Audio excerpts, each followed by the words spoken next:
સુરત શહેરના વેદ દરવાજા પાસે આવેલી નાસિરનગર ઝુંપડપટ્ટીના લોકોના હિતને લઈ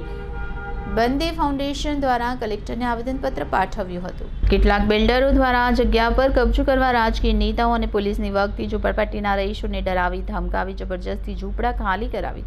જગ્યા પર બુલડોઝર ફેરવવામાં આવતા ગરીબ પરિવારો ઘર વિહોણા થયા। તેઓ દ્વારા જણાવવામાં આવ્યું કે વડાપ્રધાન નરેન્દ્ર મોદી ઘર વિહોણા પરિવારોને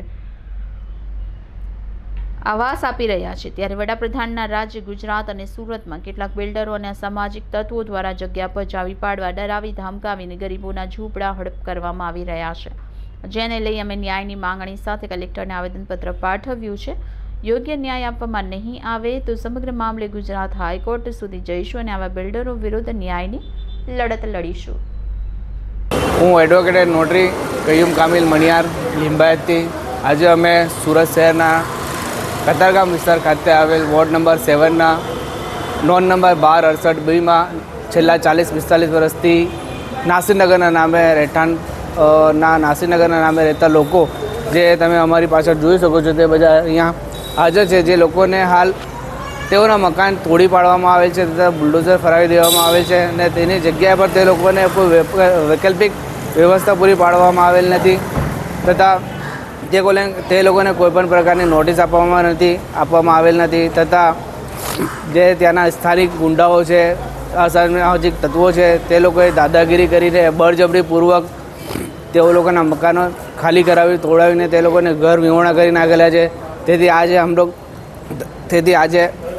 અમે સુરત કલેક્ટર સાહેબશ્રીને રજૂઆત કરવા માટે આવેલા છીએ કે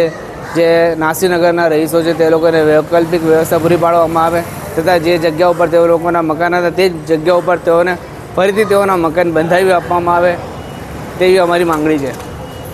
मोहसिन शेख है, मैं बंदे फाउंडेशन चैरिटेबल ट्रस्ट का प्रेसिडेंट हूँ। आज हम लोग कलेक्टर ऑफिस में हमारी मांग लेके आए कि नासिरनगर नाम की एक झुपड़पट्टी थी जो कतारगाम में पालिया ग्राउंड के नाम से फेमस है। आप सभी को पता होगा कि आज से 1-1.5 साल पहले वो बस्ती को बलजबरी से कुछ असामाजिक गुंडों का सहारा लेकर और कुछ प्राइवेट बिल्डर है और कुछ गुंडे लोग हैं और उसमें कुछ पुलिस के अधिकारी लोग भी थे, जिसमें किसी भी तरीके की कानूनन नोटिस दिए बिना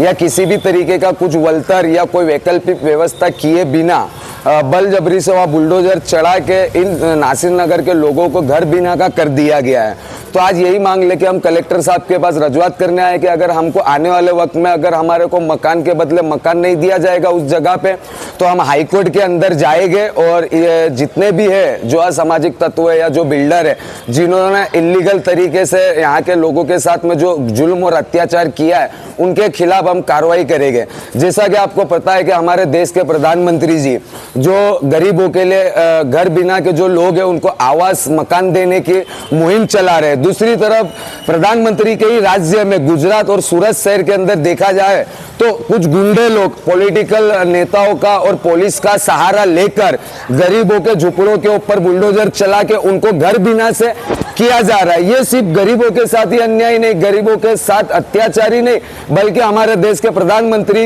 नरेंद्र भाई मोदी के सपनों का भी इन लोग क्या कहते हैं उसका धजिया उड़ा रहे हैं। तो ऐसे असामाजिक तत्वों और गुंडों के ऊपर कानूनी कार्रवाई की जाए और नासिरनगर के लोगों को उसी जगह के ऊपर जो उनका मकान बना के उनको दिया जाए और अगर आने वाले वक्त में नहीं देंगे तो हम हाई कोर्ट या सुप्रीम कोर्ट का दरवाजा खटखटाएंगे।